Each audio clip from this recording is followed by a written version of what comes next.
You're listening to the We Are Libertarians Network. Learn more at wearelibertarians.com.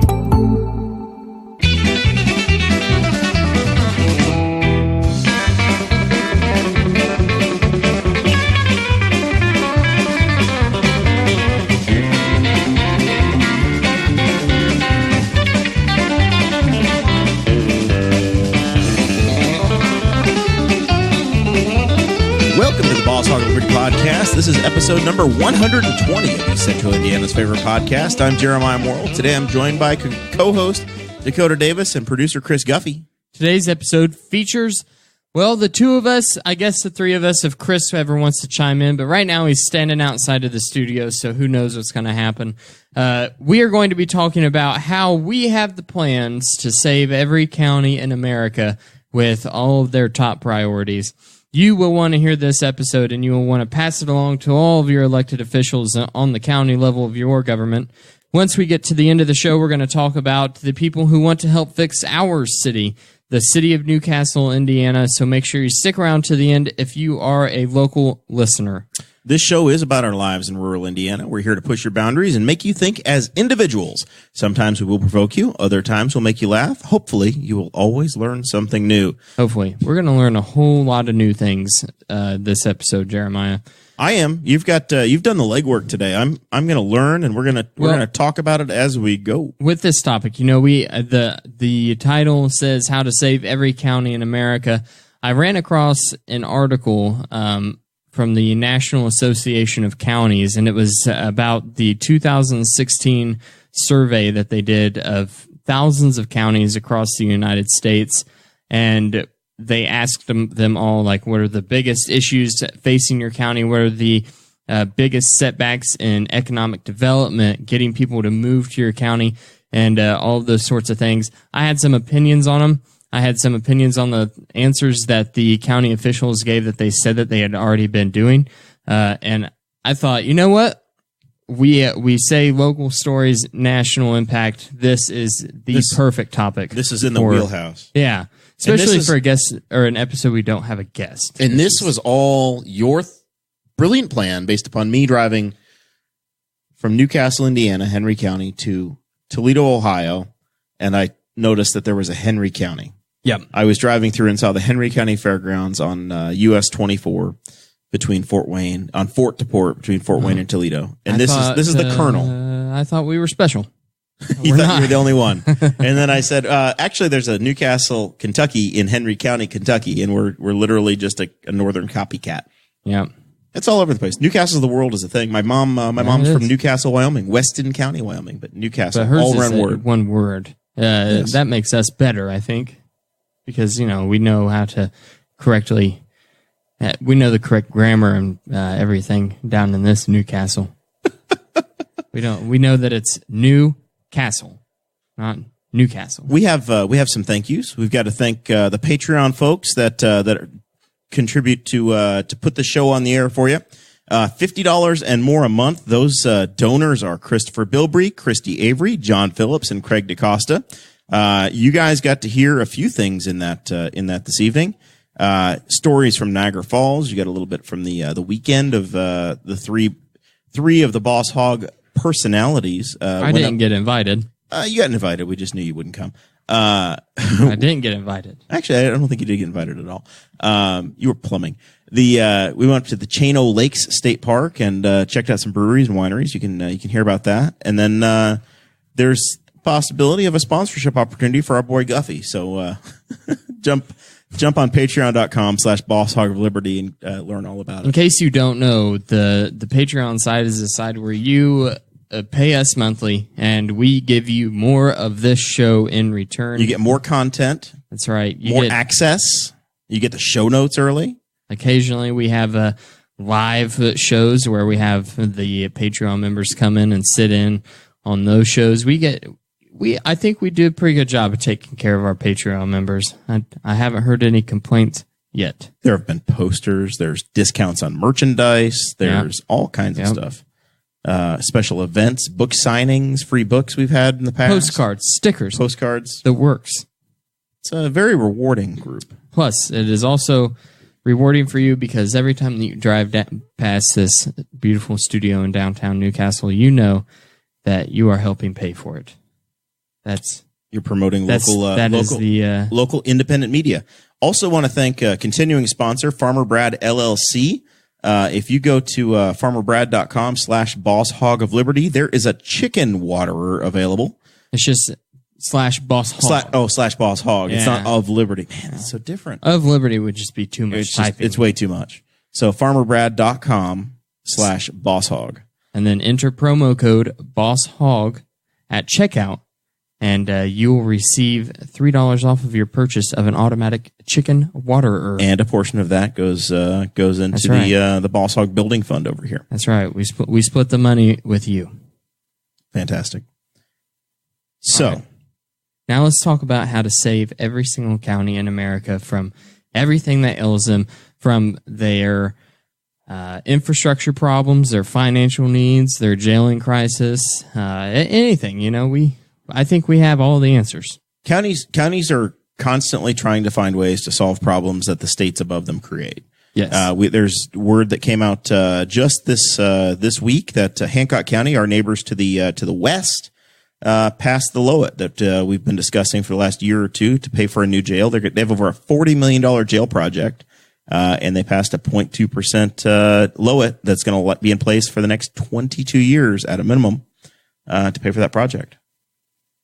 It's happening. We discussed that topic extensively during the 2018 election cycle for the local candidates, and it was such a large topic, but I don't think that a lot of people who vote and a lot of people who consider themselves, even people who consider themselves informed, didn't know that this was a new option that had been given to the counties to take more of your money from your paycheck.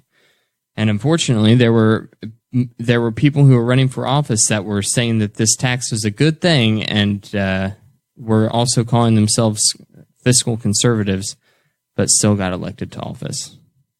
So I mean, it's no surprise that counties are already taking part of this because they have an issue that was caused by the state, and the state, like you said during the last election, gave them a loaded gun and just waited for them to pull the trigger. And they're going to do it. It's literally not surprising at all, given the history of every single government in the entire world. So the report that you're working from, that you've given us as a jumping off point today, is from the National Association of Counties. Priorities in America's Counties 2016, a survey of American counties. That's the right. base see document all those here. Really cool graphics on the cover. They spent big money on paving and on children and on American flags and troops and soldiers and the elderly. All of the scepters have been touched. All the receptors, all of the human emotion. It is a large document. If the Patreon members have access to the show notes that has links to any of the stories that we talk about during the show, so they can click on that. But it is the National Association of Counties, NACO.org, and there are 3,069 county governments in the United States that make up this National Association of Counties, and there are different county officials that are selected or asked to become a part of the NACO, and from different states and regions across the United States, and those are the folks that make up the board of the National Association of Counties. So the number one thing that these counties are saying that they need is they need infrastructure money. They need to have that more than police, more than fire. That they're worried about roads and streets and those sorts of things. Which, by the way, we've seen an increase. The taxes were raised in Indiana about 2 years ago, and you're now seeing more roads getting paved in the counties and in the local municipalities here. Main Street in Newcastle is torn up again. Another section of it has been milled, and it's like a bombed out zone right now. Driving down Main Street. So what is the big roadblock for why counties aren't able to take care of their roads sufficiently? What do you think that is? I think they've got more road than they can actually manage to pay for. But how did we get to that point where at one point in time they were being taken care of because they all got paved, right? Yeah, they got paved, but they may have not been built appropriately. And water is the number one issue that you always have in road construction. Dealing with, just like at the house, water is the number one thing. And if you didn't build the road right to start with 40, 50, 60, 70 years ago, water is always going to be a problem. And in northern climates like we have here, if you don't have proper crowns on roads, and you don't shed water, and you have roads that end up holding water, and then water seeps through. When you go through a freeze-thaw cycle, roads blow out. Yep. If you don't have enough space for in pipes, if you don't have big enough culverts or bridges, they erode and you have problems. That's the biggest problem you have, is that you can get something built, but maybe you didn't build it appropriately or correctly, and then it won't last. So what? Or you can have front end money on something, get anything built, but if you can't maintain it, then you're in deep trouble. What can we with counties trying to improve their infrastructure? Obviously, your county is taking care of your county roads that are obviously more than likely going to be the least traveled roads that are in your area. I mean, I live on a county road and it's in poor shape right in front of my house. And everybody probably, at least in Indiana, and I know northern Kentucky, knows that the county roads aren't in great shape. There's potholes everywhere. So what can a county commissioner do to go, we're going to prioritize the maintenance of the roads, which 72% of them said that that's what they would prioritize.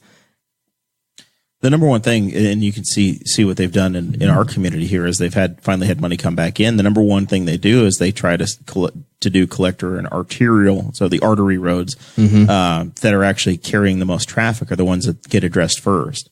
And then, so your local street may not get paved, or your local road may not get paved, but the main street or the east-west thoroughfare, that's not a signed state road necessarily, but it's the big road that takes you to town or takes you to the main state road.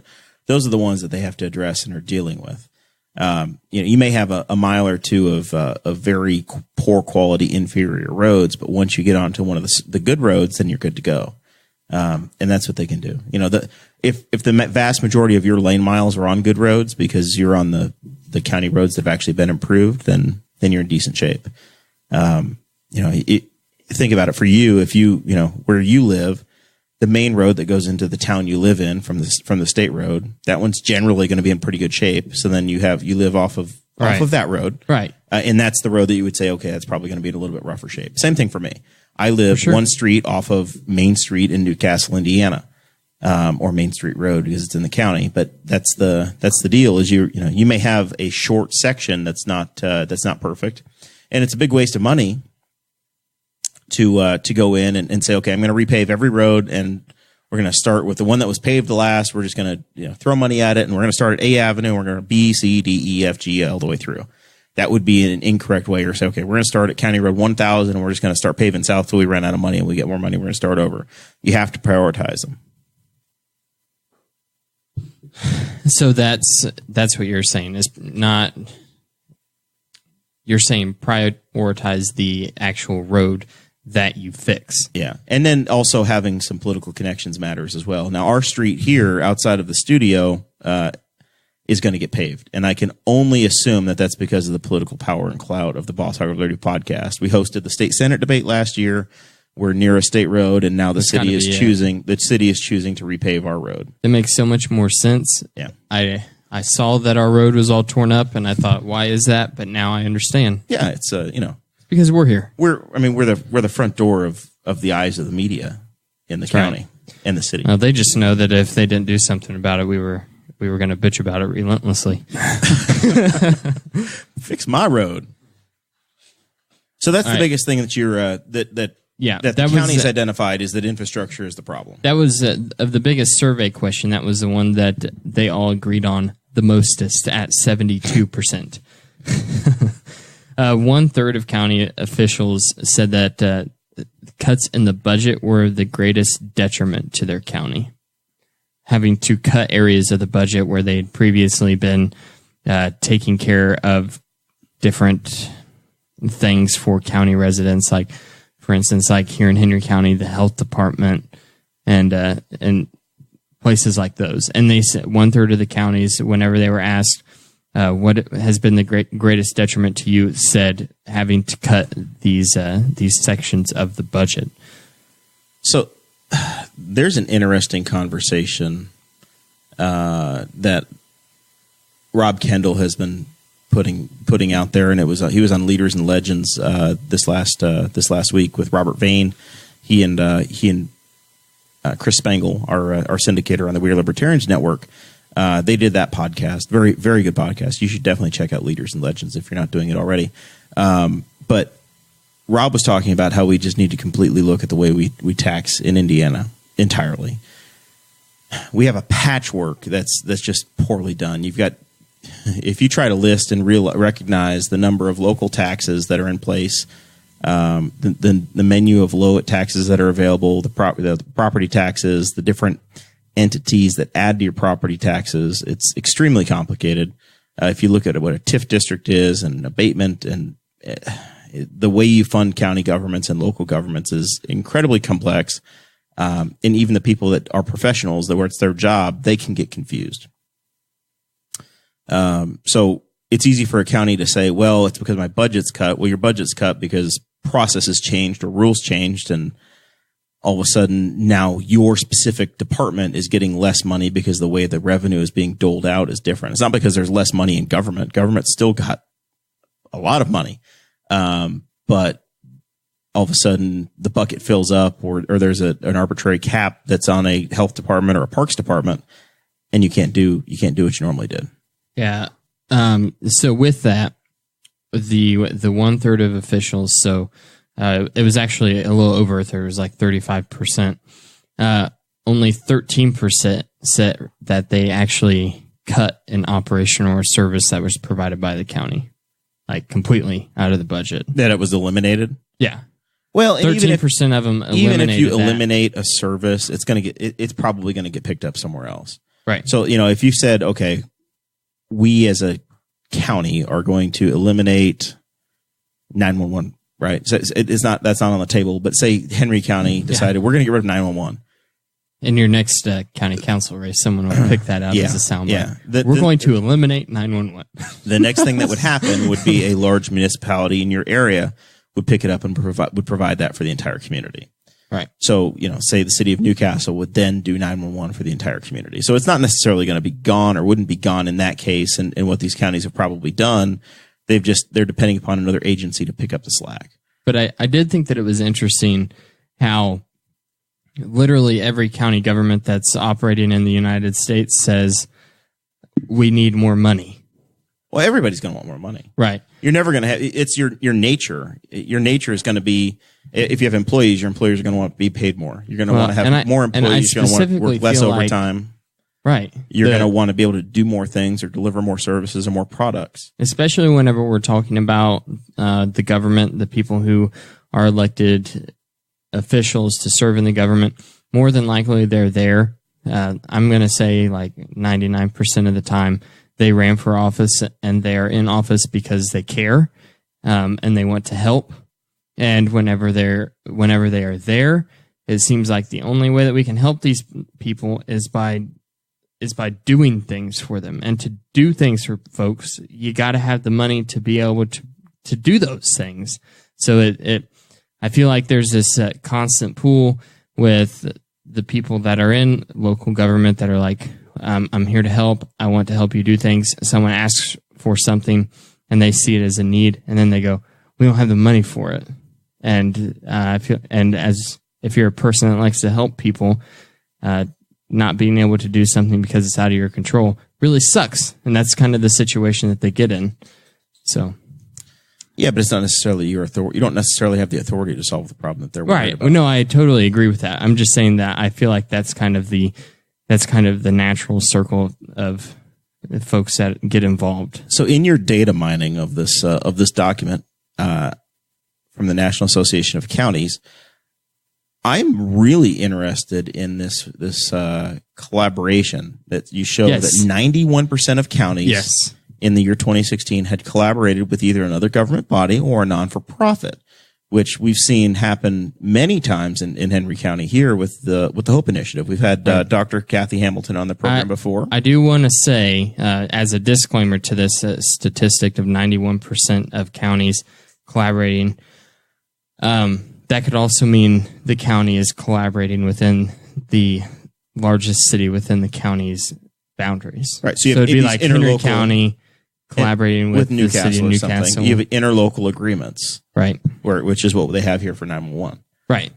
So I wanted to clarify that because at first I was kind of unsure. I was like, what does that mean?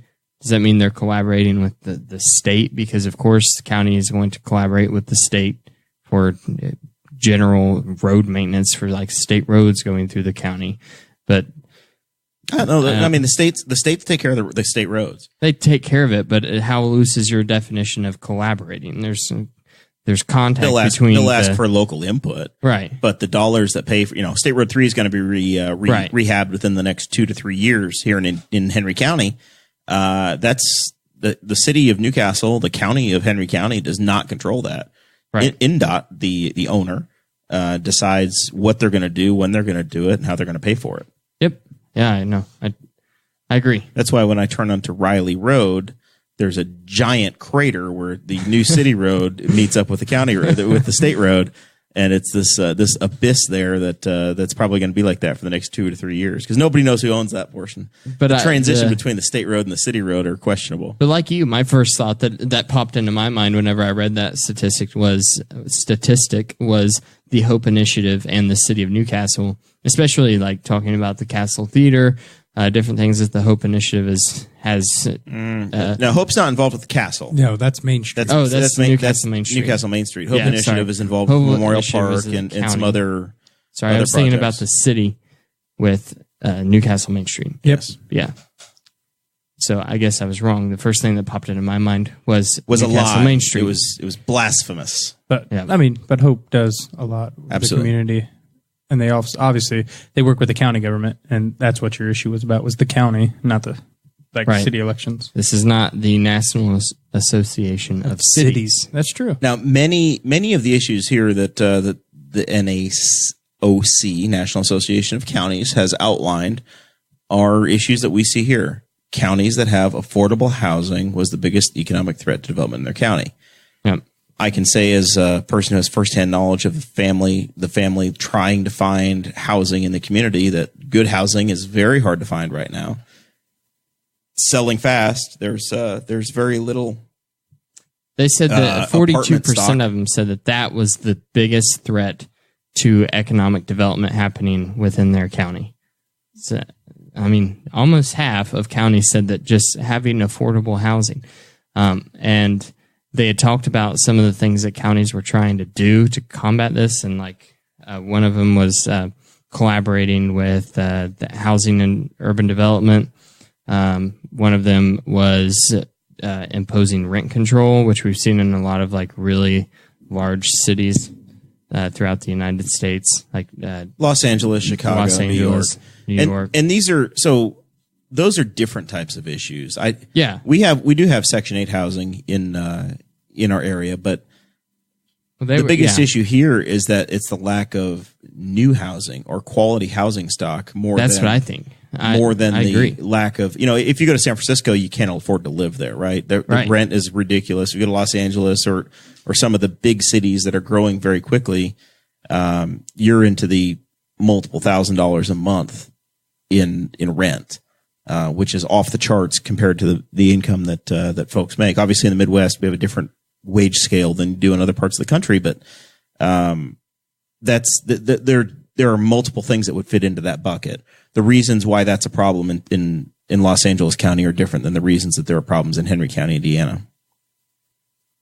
No, I agree. I really do think that if we can get some more development happening here, like residential development, I think it would really help make the county look really good, and flexibility to employers. You really don't have a lot of flexibility, Guffey, in the way you choose to live. You've been looking at this yourself as you've looked at homes. There's certain minimums in home size, quality, methods, the way you have to live to be legal, which is absolutely asinine to me. Is very interesting. If I want to live in 140 square feet, I should be able to live in 140 square feet. Nobody should be able to tell me I have to buy a 300 square feet house. Is that the minimum? I don't know if that's the city minimum, but typically it's around 300-ish. 30 by 10. Yeah, that's absolutely asinine that somebody can tell me that I have to live in that. What if that's too big for me? Honestly, I mean, who has the right to tell me what size house You don't want to heat more than you want to heat. You don't want to cool more than you want to cool. Exactly. I don't want to clean more than What if things work out in your Bumble, though? Well, then at that point, then we'd have to rediscuss the living situation. You don't own a house forever. You can sell it. Exactly. And now the small house market of 140 square feet, 150 square feet is going to be limited. I think it's like 1% of the population is actually interested in buying small houses. So obviously you have to find... I'm surprised it's that much. Well, so you have, and a lot of people talk about small house living, but they don't move into it. But my place is not that big. Most people that do like tiny house living, they've built their house on a trailer because of these zoning and building codes that dictate how large a house has to be, or the minimum square footage of a house. And they do that so that technically it's not a permanent structure. Yep. It's not a house. And you can just haul it out of there. Yeah. So it's been interesting as we've gone through this process of looking at homes in the community to purchase, that a lot of the subdeveloped areas in the county have covenants or rules. They're not homeowners associations, but if you're in a subdivision here in this area, you've already agreed, if you're buying into it, that there are certain rules and certain things that have to happen. So we're looking at what is this called? It doesn't matter what the area is or what it is. It's a development inside of Henry County. The covenant, this goes back to the 1950s, says that you can't have an outside toilet of any kind. Those are the rules. They've agreed. You can't have an outhouse. That's crazy. It doesn't even feel like America anymore. No septic tank, no absorption field. Nothing outside of your lot or whatever. You have to have. It all has to be constrained in your lot or whatever. No fence can obstruct your neighbor's view, so you can't build a good fence, a tall fence. That's not allowed in that particular neighborhood. But it also had something very interesting dealing with sizes. So this is the reason I was looking for this document.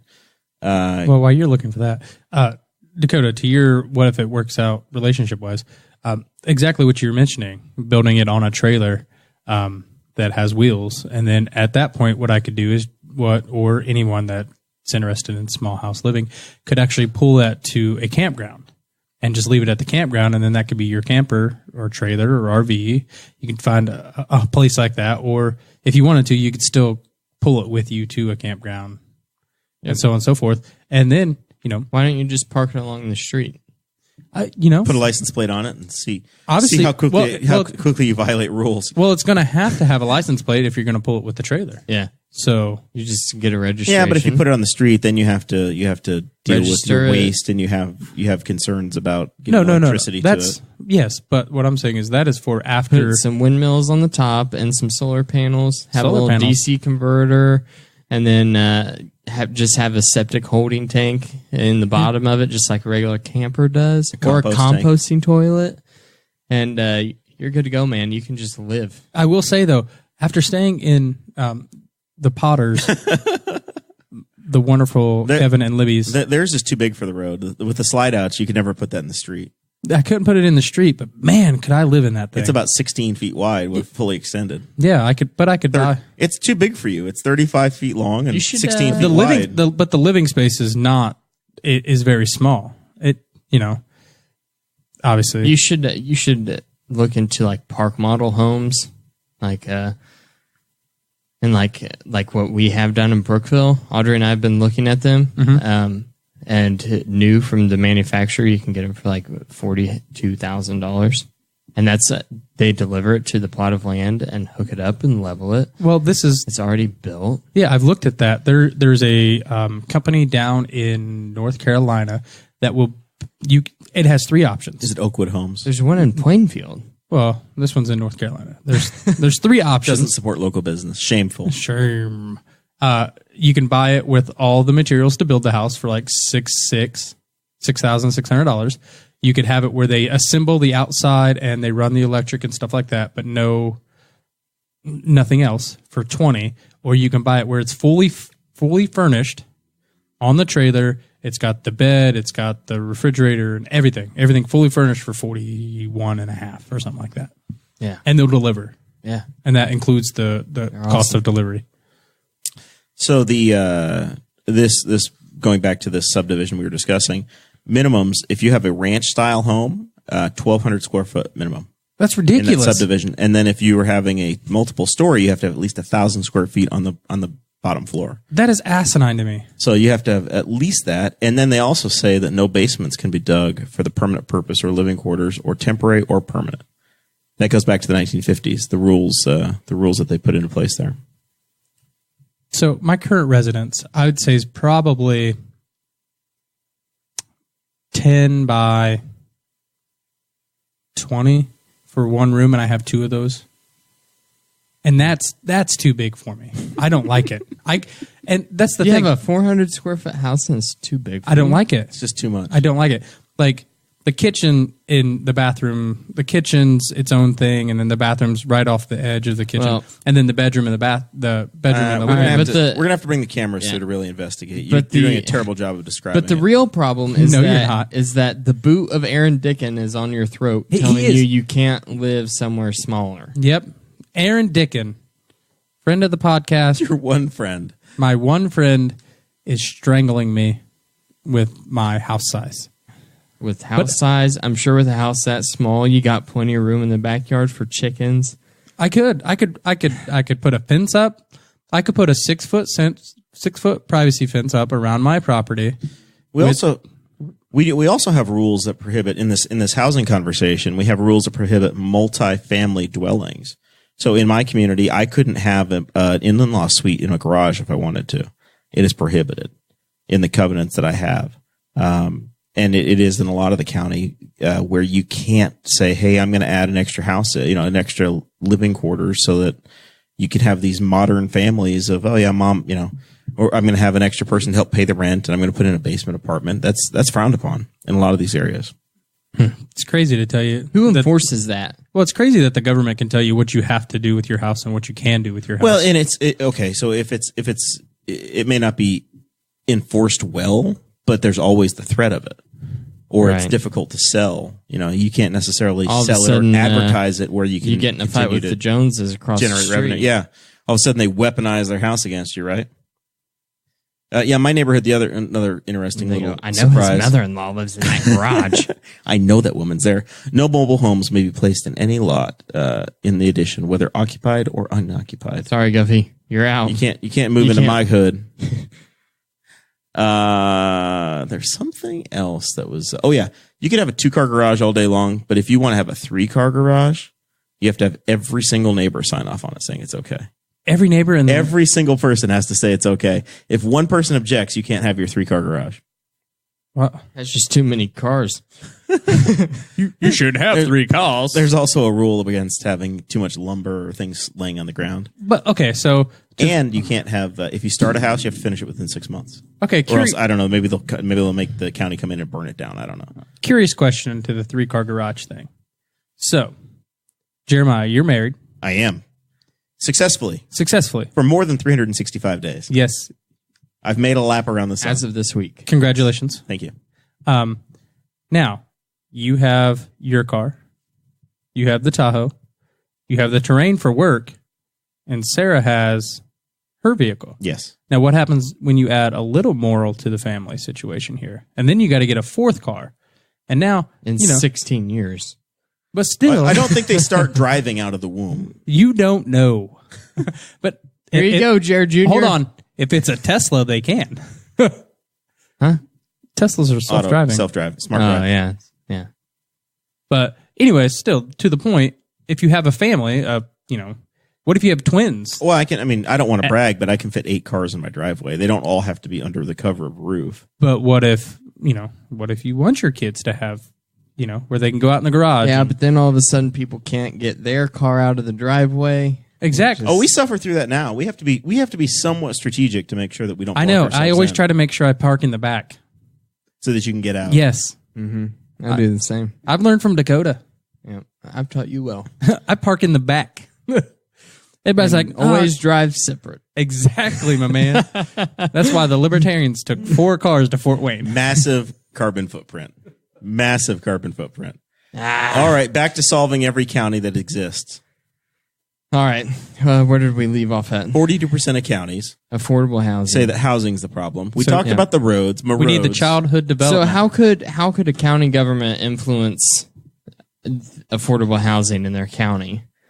What could a county government do to help that situation? I think you can loosen zoning regulations and say we do what you want to do. You own your ground, build what you want. Yeah, redo the zoning. Yeah, maybe that's the biggest thing you could do. Maybe a potential developer would come in at that time and try to develop a subdivision or something else on a piece of property that they hold. You got to put out a welcome sign that says, "Please be creative. Invent the new way to live here." I know we're talking about the county, but City Councilman Jerry Walden has actually mentioned. I've heard him mention it once or twice about how we need to relook at our zoning ordinances. Man, that's your opponent. Don't say anything nice. But we both want what's best for Newcastle. This is a competition. It's not a competition. Voters get to decide. We're both interviewing for the same job, and that's how it is.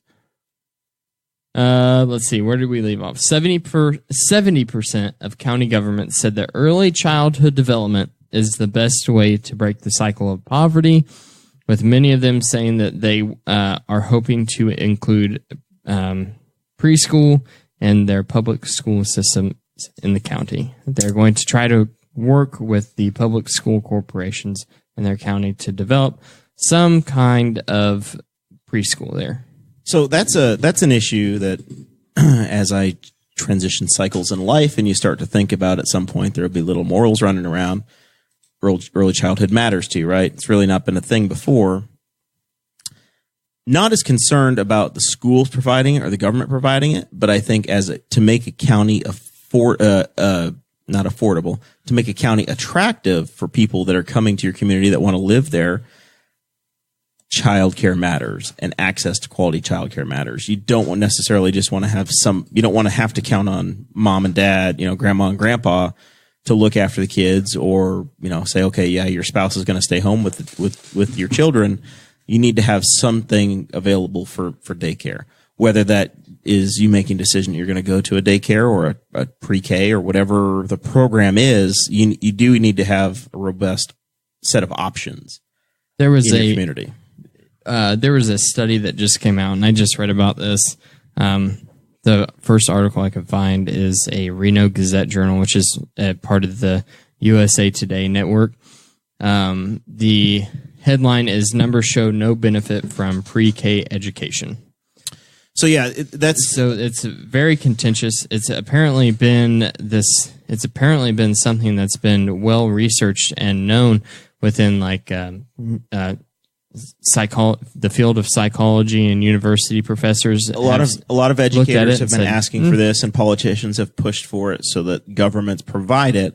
But you're correct. Many researchers have said yes, it does make a difference early on, but then once you stack them up 3, 4, 5, 6 years down the line, there's other factors that have adjusted that, and you really can't show that the early childhood education made that much of a difference. This is quoting the research psychologist David Elkind, the author of Hurried Child, and he said that by grade 3, children who received pre-K academic instruction are achieving no better than the kids that didn't go. So within the 4 to 5 years. Yeah. You're not noticing the difference any longer. Yeah, so I mean, as I'm looking at this, I'm thinking, I agree on almost all of this except this early childhood. And I think childcare matters a lot in making a community for sure attractive, but I don't think that I feel like I feel like the child care and the child development was almost put in the wrong category for issues in the county. I think that child care almost belongs into an economic development slot, because I really think that if you have great schools, you have great child care within the county that you live in, then that's going to really, really attract more young families to try to move to your county. And the housing issue as well. Yeah, for sure. But I don't think that it's the way that, I don't think that collaborating with a school corporation for preschool is the way to defeat poverty. It seems silly to me. The whole premise of that seemed really silly to me. And there were a lot of other statistics in there, but I thought that one seemed the most off the wall. Yeah, and there are people that come from a school of thought that think that, certain basic human needs are the responsibility of the community to provide, whether that's, a school isn't just for education. A school is to make sure that you're fed 2 to 3 times a day. A school is to provide your child care. A school is a safe place to be. A school is for socialization, and it's also for education. All of those different factors are in there. And that's a fundamental conversation to have of, okay, who's responsible? Or is it, or is it you as the family, or is it the community as a whole? Yeah. That's a decision that society struggled with for generations. Well, I think it's still a struggle because we're at this place right now where I think the vast majority of people know that it's the parents' responsibility to raise their children. However, we also have a lot of shithead parents out there in the world that don't take that responsibility upon their shoulders. So they don't care if the school teachers are the only positive influence on their child's life, or the only person that provides any kind of order in their life and direction. Just don't care. So it's like, yeah, you do definitely need the school. You need good schools and these good institutions to help with the development of children that may end up living in your community as they become adults. But we also need to have the broader conversation of why are the adults neglecting that responsibility on a fundamental level, a certain number of them. It's a difficult thing to think about. The trick of it is okay, we're talking about this from the side of the county. Is that the county's job? Is that a school corporation's job? We think that it starts with the parents, but what's the fail-safe? And is the fail-safe one of these two organizations or these two government entities? I think everybody agrees that, you need to have opportunities or programs in place, whether that's a church, a private organization that somebody has started that's providing this. Yep. A 501c3 that people say is a worthy thing and they want to fund it, and you can pay into it, and then they have scholarships for families that absolutely need it. There's lots of opportunities to do that. It doesn't necessarily mean that it has to be done by the public school system. We got a message that said our podcast broke. I don't know that it did. I'm so confused by this. It may or may not be broken. We're waving at the world. If you can see us in the live stream, great. And if not, that's okay too. We are a podcast. The video doesn't always work perfectly. I'm gonna move on because the audio is still recording. But Eddie says that is in the live stream right now and said a couple of things about community. Said that we need a lot more community input and involvement as well. There's a really good book. I'm trying to think of the author, but the title of it is Them, Why We Hate Each Other and How to Heal. And I've talked about it on the show before. And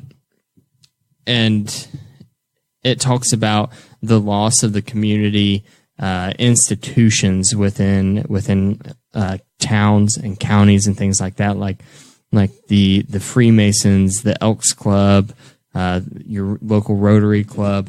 All of those things were the social media at one point in time, where you went and you met up with your friends in the middle of the week and you had dinner, you had a couple of drinks, and that's where you caught up with your buddies. It wasn't through looking at a screen and only looking at the perfect portions of their life and judging your life on this fake facade that you see on Facebook. And then he also mentioned latchkey. I was a latchkey kid, and I loved it. So, because my mom, she worked at this school, but the school workers got out of work after the kids got out of school. So there was... So you had to stay. Yeah, so I had to stay at Latchkey with my sister. And it was a really interesting thing because I think that, I try to think of what would my parents have done if that wasn't the case. I probably would have gone and just sat down there with my mom while she was working. However, there were a lot of kids that they don't have that opportunity. Mom and dad have to pay for a nanny, or you just have to go home. You go home and sit. Hey, little 8-year-old Johnny, you've got to go home by yourself until I come home from work at 5:30 in the afternoon. So, sorry, that's a real reality for a lot of people, and especially as more and more families, both parents are working outside the household. It's a real reality, and he said that Latchkey was a major loss for Newcastle community schools, and I have agree to with profess him. ignorance. I don't know if what schools offer Latchkey and which don't. I don't know. When I was in elementary school 20 plus years ago, it was around, but I don't know. I don't know anymore. But yeah, there's a lot of issues that surround the whole school issue. So maybe the title is wrong. We're not going to fix every single one of them, but I think we got a pretty good start if anybody wants to listen. Education's obviously a very, very big deal.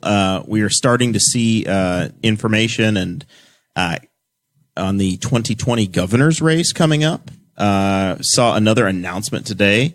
Dr. Woody Burton announced that he's running for Indiana governor as a Democrat. I did not see that. Of course, I've been in school this week. This has been a little pat on myself on the back.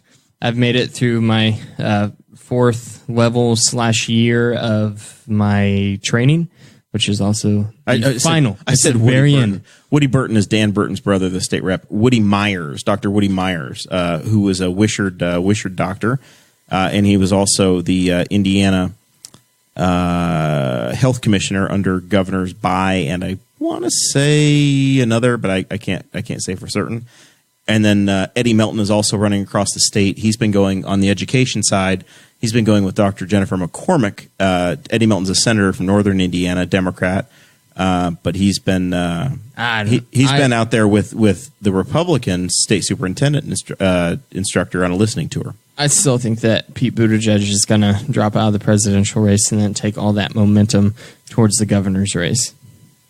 I think that there's a very good chance that he is a senator or governor if he's not elected president. Possibly vice president. For sure. And maybe vice president. But he one of those also, major statewide offices or federal offices is likely going to be his. I think he's a transcendent candidate. He's picked up a whole lot more momentum in the presidential race than what I expected. So he outraised Vice President Biden. He's over $24 million in the last reporting period. And he's polling in the top 5 or 6. And, there's 25 people right now. Folks are just now starting to pay attention.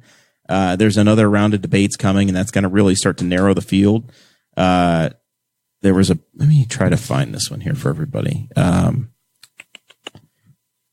The question is, I have thousands of Facebook friends, and I know I saw something, and you have to remember who actually posted the poll results. Right. But I believe I'm going to find the information I'm looking for here. I need some waiting music, producer Chris. All right, we got it. So the Biden campaign, YouGov and The Economist had done some polling, and this was released about 3 hours ago. Most recently, Joe Biden at 22%, Elizabeth Warren at 18%, Kamala Harris of California 15%. Bernie Sanders, 12%. Buttigieg, 15%. Tulsi Gabbard starting to come out now at 3%. And Booker and Castro, the former mayor of that Texas town. Anybody but 2%. Her. Literally. So we'll see. I think that if you're making that, if you're Buttigieg or higher in that top 5, maybe you'll have a wild card in a Tulsi Gabbard who's actually talking differently than everybody else. I think if you can stay in that top 5 or 6, then you're going to have a chance to get a bump and get some momentum later. But you need to be outside the field at least that much and getting there to have a puncher's chance. But we'll see. But I think if you're in the top 5 or 6 and you've got the kind of money that he does, you're in fine position. Nobody's voted for anything yet. Yeah. All right. Speaking of candidates coming into the election, Chris Guffey take over for the city of Newcastle. You're breaking some news. This has not been reported anywhere yet, other than right here. That is correct. Breaking news for the Newcastle City Council races. Ward 1 is now contested. There's a Guffey. There's another one. No relation. Guffey, if for people that are from outside this community, Guffey is like Smith or Jones. We are a clan. There's 3 or 4 different clans of us. We all hail from the same part of Kentucky. You're all from Albany, Kentucky. Every one of you. Yeah, we're all from that general area, but we are not related. There's 10,000 of you in a city of 18,000 people. Mm-hmm. And none of us related. And none of you have met each other before. You have no idea. You have no relation. Yeah, exactly. Maybe some way back, but nothing that we can trace. But anyways, Mike Guffey is running as a Republican for City Council Ward 1. And a newcomer, former city employee Glenn Ryan Jr. Also, he goes by Butch. He goes by Butch, but on the ballot, he's Glenn Ryan Jr. Correct. I don't know what his yard signs will say. I don't either. Because you want what's on the ballot on your sign, but who knows? Yep. Vote Butch, Glenn Ryan. He is running as the Democrat. That chair is currently held by Mary Brewington, who has decided not to run again. So either way, Ward 1 will have a newcomer in the seat come January 1. So there are 3 contested races now in the city council elections. Correct. That is Ward 1, 2, and 3. Wow, wards 1, 2, and 3. So 4 and 5 have no contest. Yep. Mayor, no contest. Judge, no contest. Clerk, treasurer, none. And the at-large council races, none. Yeah. Well, yeah. There's none. There's only 2 contestants that are running because nobody can be added to the ballot anymore. Right. So we're past the deadline. So we are done, final. Folks. This is it. So you've got 3 races. 3 races. They're all in the wards. And they're And so if you live in Ward 1, 2, or 3, you've got a race. Yep. That's it. Very interesting. Did you get all that, Dakota? I got all of it. Perfect. So a lot of newcomers. Yeah, there's a grand total of 4 of us that are running. There's obviously Glenn Ryan Jr. He's a first timer. Mike Guffey. Haven't had a chance to meet him or talk to him or anything like that. I've heard tale that he may have run previously in the past, many years ago, for an office, but has not yet been elected. So I think I sent the right one a friend request on Facebook, so I can talk to him and see what's going on over there on that side of the campaign trail. Very interesting. Wish him luck. And you won't be crossing paths with these folks. They're different races. They are. They are different races. Do your signs say Guffey? Did you print 10 million signs that say vote Guffey, and now this guy's just going to ride your coattails? Nope. What? I said my signs say Chris Guffey. So, but Guffey is the biggest part of it. The sign. So we'll see if his look exactly identical to yours and have the same color. Yeah, I am also designing his signs and using yours as a template. That's weird because you have a non-compete clause. For-profit Davis over here. I can make a buck. Man. So, all right. But yeah, the local paper did not even know about this. Man, throwing elbows with the Courier No, Times. I'm not saying that. I'm saying that you figured I would look for them to run a story, and hopefully they'll credit the Boss Hog of Liberty reporter Chris Guffey, yes, producer reporter, for breaking the story. Producer/reporter. The world. Yep. All this is public information now. It's on Indiana Voters. Yep, it's on Indiana Voters. So if you go Secretary of State's website. Yep. If you go to if you're not sure what ward you are in, go to Indiana Voters. And then you will be able to enter your information. It'll tell you .in.gov. .in.gov. Yes. I think IndianaVoters.com also works, but I could be incorrect. But you can find out who's going to be on your ballot come November 5th. So I've got something for final thoughts here, and it's a kudos to us. But I'll start with everybody else in the room. Guffey, have you got anything else that we've forgotten that we need to do? Shout out, yeah, I've got one. You're starting to plan some walks for your campaign. I am. So be on the lookout on Facebook for that. People can reach out to you and start to sign up and get in line to volunteer and to learn about the process with you. Yep. The process. That's how I started. I started out by working on your campaign, walking for you, talking to you. I mean, that's just how it is. Feel free to reach out to me on the Facebook page, obviously. Dakota has left the studio. Is it raining out there, buddy? He's returned. What's going on? I forgot a portion of my final thoughts. Oh no. Are they on a billboard out there? No. And then, so obviously, be on the lookout for those walking dates. There will be a Facebook event. Just, yeah, that's all I got on that one. Another thing that I will tell people is coming this Saturday, the farmers market, 8 a.m. Like I said, Saturday. It's moving. It's moving. It's got a new home. 1400 Plaza. It's finally there. It's finally there. They're gonna have fireworks and a balloon release. So at 8 o'clock in the morning, if you hear boom, boom, boom, that's not gunshots coming from the meth lab on Thornburg they just busted this week. That is the 1400 Plaza 1400 Farmers, Plaza, where you can go and support local businesses like. Not going to say that place because I'm currently banned. Ooh. Ouch. You believe that? It's L&K Farms. You ate Go some L&K watermelon last night at my birthday party. I know it. I saw it happen. And I ate some on Friday. What about that, Cade? Ooh. Ooch. Boy, I'm sure he's mad that you're enjoying his family's products. I hope you're mad. Ooh. But no. So Farmers Market, 8 a.m. Saturday, 1400 Plaza. Fireworks, balloon release. Oh, something else. Tomorrow, 6:30, I believe it's the start time. Or is it possibly 6? Stellar meeting? Yeah, the Stellar meeting is going to be at the Hope Initiative, which is on Broad Street. Look for the mural on the side of the road and come on in. I will be there. Signing autographs? Signing autographs, kissing babies, shaking hands. Listen to what you people have to say.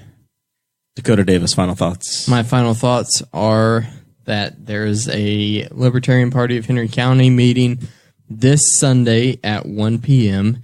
If you are a member of the Libertarian Party or previously have been, please check your email. You have an email from me announcing the meeting. Also, we closed out our convention, so there's no one. You have no new news to announce. No news from the Libertarian Party side. The second part is that I followed Darren Jacobs' lead and started growing some peppers this year. I grew some jalapeno peppers, which I've been cooking with them. They're delicious. They're fantastic. And you make poppers. I also grew some an extra hot breed of Tabasco pepper. Ooh. Mm-hmm. And this is my first mature one. They're very tiny. Uh-oh. It's a very tiny pepper. Ooh. Are we sharing this? We're going to share it. Okay. Yep. So this is while you're announcing, I'm going to go cut it up because I know that yours has something to do with hot stuff. So yeah, there's two items I wanted to cover.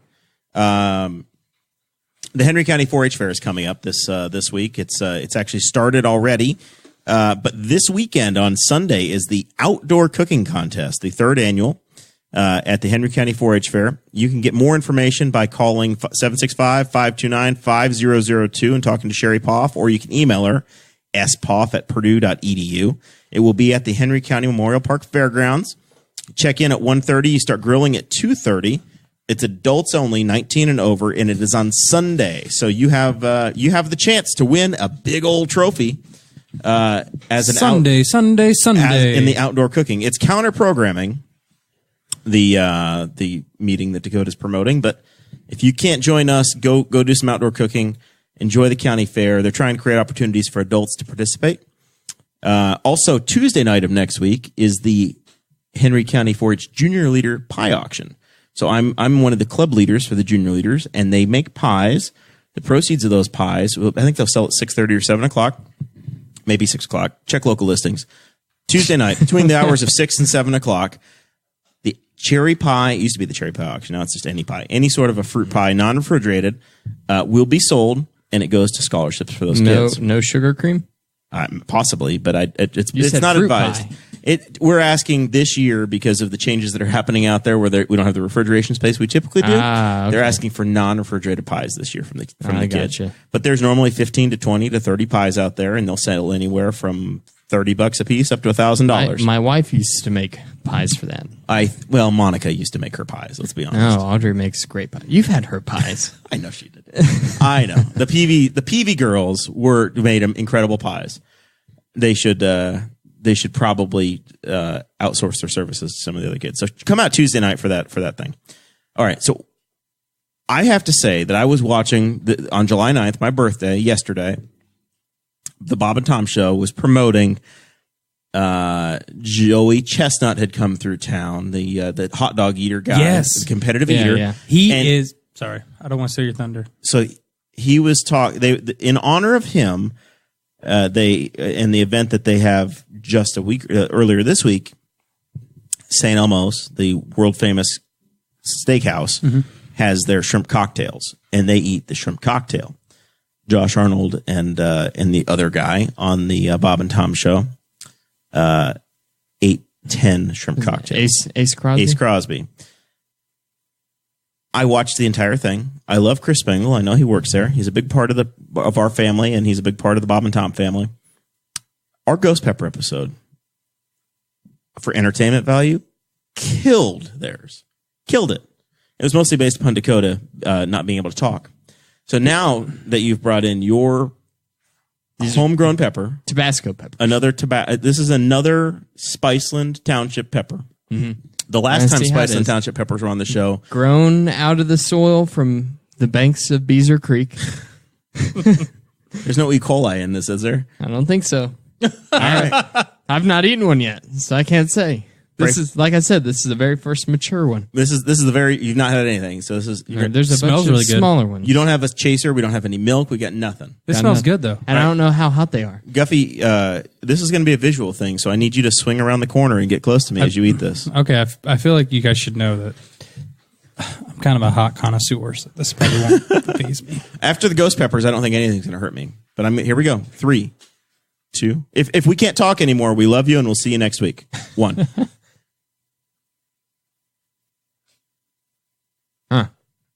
Packing more of a punch than I thought. It's hot instantly.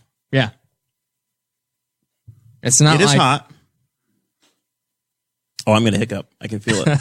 I will definitely have hiccups. That's good. Dakota's going to shut up on me. It's that is good. Like it's way different than other peppers. There's the hiccup. It instantly hits your tongue. Yeah. Yeah. I'm not used to that kind of direct heat. I'm used to that one where it goes like, and then you're like, oh, that was nothing, and then now it's like, and then it comes later. That's not the case with the Tabasco pepper. That is not. My tongue is tingly. It happened very quick. It is not terrible. Yeah, it's pretty good, man. Come in a little more. Do. Am I not in the picture? So I did this in hopes that I can kind of make a hybrid of Tabasco sauce and sriracha sauce. So like how sriracha's got the garlic taste, Yes. where Tabasco is just the vinegar. I want to fuse those together. It's hot, but it is subsiding a little bit. It's good. Just thinking that I only ate a third of that, and then this is how hot it is, makes me wonder like how many of those peppers can I put in that sauce? Yeah, I'd limit it. You have to be careful. Yeah. I could really make a deadly sauce. You did good. Whew. You grow a mean pepper. Thank you. It's the Beezer Creek. With that, I think we'll see you all next week. That's right. Thank you for listening to the Boss Hog of Liberty, which is part of the We Are Libertarians Network. I am Chris Spangle, and I am the founder of this network, and I invite you to listen to all of our shows, which you can find at WeAreLibertarians.com or by searching for these in your podcatcher. The flagship show is the We Are Libertarians podcast, where we apply libertarian principles to current events. The Brian Nichols Show is a conversation amongst Republicans, Democrats, Libertarians, Independents, as they talk about what is happening in the news. And we have many other podcasts like The Chris Spangle Show, Upward, The Cost, Raw Audio Politics, Miranda's World, and Tad Talk, which is quite a ride. So check all of these out. Go to WeAreLibertarians.com and you can check out all of our great podcasts. Thanks for listening. Thank you for listening to the We Are Libertarians Network. Get our other shows at WeAreLibertarians.com.